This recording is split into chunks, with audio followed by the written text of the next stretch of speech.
Hi guys, what's everybody doing? Hope everybody is well. M.V.K here, back again. Uh, Delivering more requests from my Patreons, my Uber Pack members as always.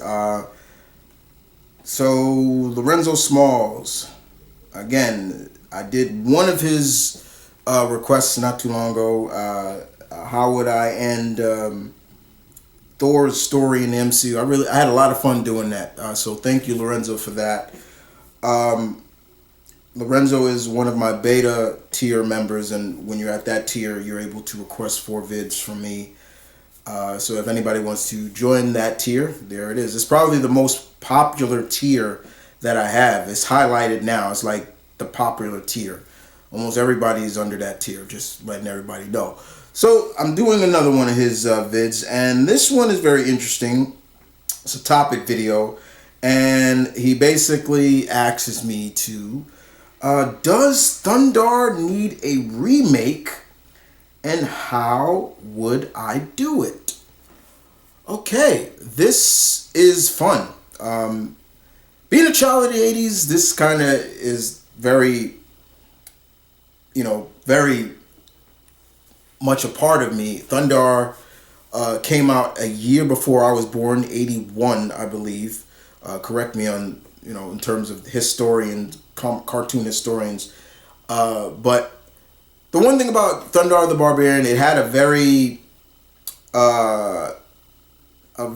Jack Kirby-esque vibe to it, which I didn't mind. I like that. It kind of reminded me a lot of Commandy, and that. Now, if you watch the series basically showcased, kind of gave you a tidbit of what happened to Earth.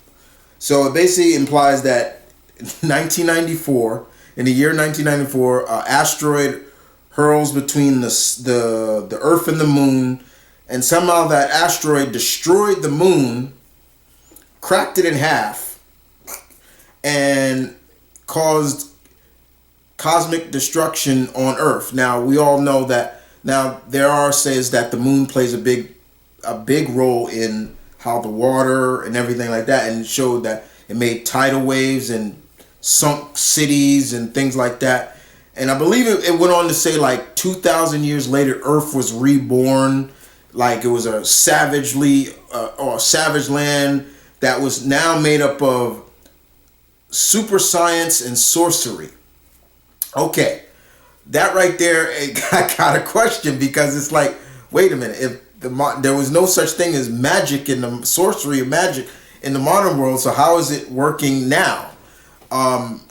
It also went on, there were different creatures like the mock people that looked like cat people mixed with Wookiees, mixed with, I guess, Sasquatch in my opinion, and it was, humans were more enslaved by anything, and one man took it upon himself to break those chains of slavery with people, and he and his comrades, Ukla, the mock, like I said, and Princess Ariel, who was also a sorceress, are able to fight the forces of evil in this world. And he carried a sword, like most barbarians carried a sword, but it was a sun sword. It basically it looked like a lightsaber, just it was attached to like one of his gauntlets. He pulled it off and zink, and then the blade would come out. That's the story that's kind of how it come about with Thundarr. So would I mind a Thundarr remake? No, I wouldn't. With more of an explanation. That's the problem. That's right there is what I mean. To me, if you're going to do a new remake, a remake of Thundarr, to me it would have to be more believable in the whole destruction stuff. Like, okay, you can go deeper into that too. Like, okay, so what if, you gotta build up to that. Like the way they explained the cosmic destruction was asteroid, it didn't even hit the moon, it just whizzed by the moon, and all of a sudden, crack. The moon cracked, and that's it. You got to explain that. So that's first thing. You got to explain how the cosmic destruction happens on Earth, and how after 2,000 years, everything now is changed. You got mutates and all these other animals and people and even many of the even like Thunder, well, not Thundarr, but Ukla's horse was like, it looked different. It didn't even look like a horse. It looked like something else, like a mutate. So to me, it would have to be more into, if you're going to go cosmic, but you also got to go into maybe kind of like nuclear war, because it makes you, okay, where did the mock people come from? Where did they come from? Where, this and that. Then, of course, you're bringing in sorcery, where there was even an episode in the original where they went back to the past and they saw like everything was. So how did that work?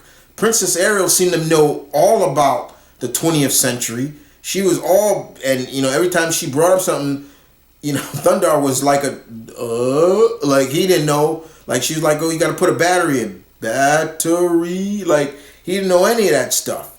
That's another thing you got to tell to.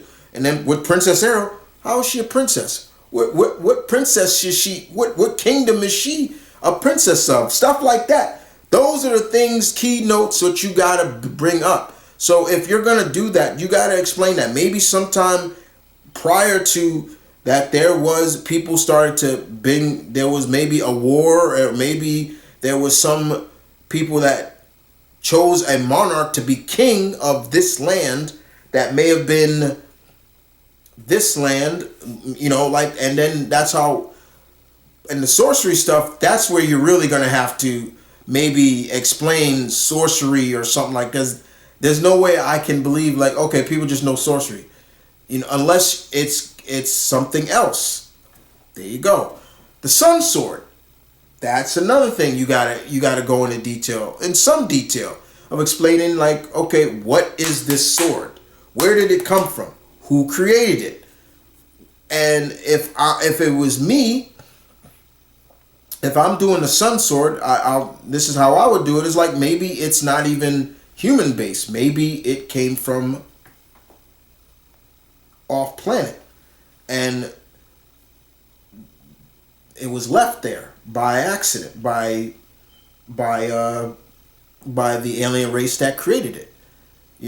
Something like that. You gotta give it more, because to me, I can't buy, he was enslaved, he found it, da da da da. And that's the other thing about Thundarr. You gotta explain more Thundarr. How, he's a barbarian, but when was he born? When was he born? I'm going into detail. How is Ukla and him good friends? Like, how long have they known him? Because in the original series, Thundarr always said old friend. Like, they'd known each other for years. So you got to explain that somewhere down the line, and how they met. You got to go into detail, because back then it was okay to do that. But now storytelling is needed in animated series much better. You got to explain that, of how he met Princess Ariel. How does she know magic? Things like that. That's the whole basis of my take on Thundarr. If you're gonna do a remake, if it's a remake, you got to make the remake make more sense. That's the basis of what I'm trying to say. It has to make more sense, instead of just, oh, okay, well, this is what, like I said, it worked back in the 80s. Yes, it worked back then, but you have to make more sense now, because you'll lose an audience real quick to some degree. Look at how they did the Avatar, Last Airbender. You got so much good detail of Aang and where he was from and everything like that. From the Water Tribe to the Fire Nation to the Earth Nation. All that, they were all explained throughout that entire series. It made sense. It made good storytelling. If you don't do that, it's not going to make sense. So the biggest thing is the question of, Would I want a remake? Yes, I would. I would want a remake.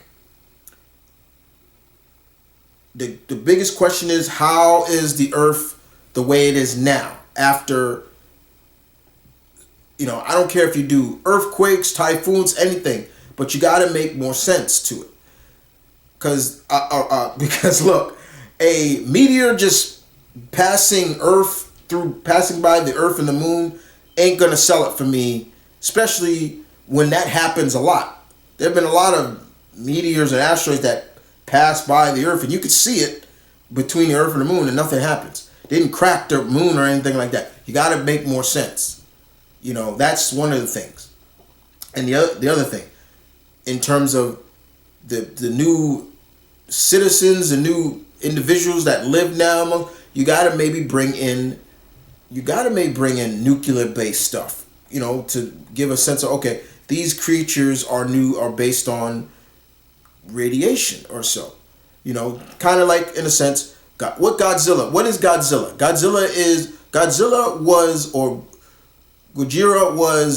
Gojira was the fear of nuclear, of what would happen with the atomic bomb and everything. We bombing test sites, everything like that, and something rises out of the water from that. That's how it was. That's how it was back in 1954, and they brought that back in the 1990 version of Godzilla. He was a marine iguana that got irradiated by nuclear radiation, and there you go. You got to explain that. So how would these mocks are mock people? Are they cat people that were mutated? Are they? You got to go in more detail. It have to be more detail. Look at how they did the remake of the Planet of the Apes. I actually like how they did that. I applaud them for remaking that, but giving Caesar and them more feeling like, okay, he's still an ape, but how is he able to talk and everything like that? How are they able to do this stuff? They went into detail about that. That's how people, if they wanted to remake Thundarr, you gotta play more into that. Same thing with the Sun Sword. Where did that come from? Because you can't just say, it's a hilt. It's the hilt of a blade, but there's no blade. When he picks it up, this blade comes out. You got to explain that stuff. You got to have a little bit more explanation, because nowadays, just half-assing a lot of stuff is not going to work. Some of my favorite 80s cartoons they still hold up, but into some people, by today's audience, some of them will look at them really weird to a degree. Like Thundercats, they're aliens. They're alien. They're cat humanoid aliens. Cat with He-Man, it's the same thing. He-Man is half human, but he's still from a distant world where science and magic coexist. Those are different things. Thundarr they said it right in the beginning of that show. That's Earth. That's Earth. Planet Earth. And an asteroid whizzes between the Earth and the moon, cracks the Earth. Asteroid never even hit the asteroid never even hit the moon or broke the moon. No. It just cracked and made worldwide destruction. And then 2,000 years later, Earth is reborn from the modern time, and now it's a world of super science and sorcery. Humans are enslaved. You see where I'm going at? It has to make some sense. Would I want it? Yes, but I don't think you would have to it would really have to be a remake in a similar case of how they have done some of these video game remakes. Its own world, or its own, you would have to, the basis of it for me would be, that's not Earth. If I was doing a remake, it would be its own world. It can't be Earth. Or you got to explain more. Period. There you go. So thank you, Lorenzo, for that question. For that, I had a lot of fun. I thought about this. I was gonna get this one out of the way first when you requested it, but I that Thor story really called to me, and my creativity started going real 90 miles per hour or 88 miles per hour. So yeah. But thank you again. So let me hear from you guys. First of all, give Lorenzo Smalls a lot of credit and thank him for this. And you guys tell me in the comment section below, would you want a Thundarr remake, and how would you approach it? How would you make it make sense? Because when I think about it, it may not, a remake couldn't be on Earth. It couldn't be on Earth because all the different obstacles in making it work. It may have to be its own planet. Just saying. But thank you for listening, guys. Thank you, Lorenzo. I'll humbly look forward to your patronage. Thank you for staying loyal, and I will continue to get through all yours because you gave me a lot, being the fact that you're away for the holidays, so you wanted to be ready. So thank you, and y'all take care. Deuces.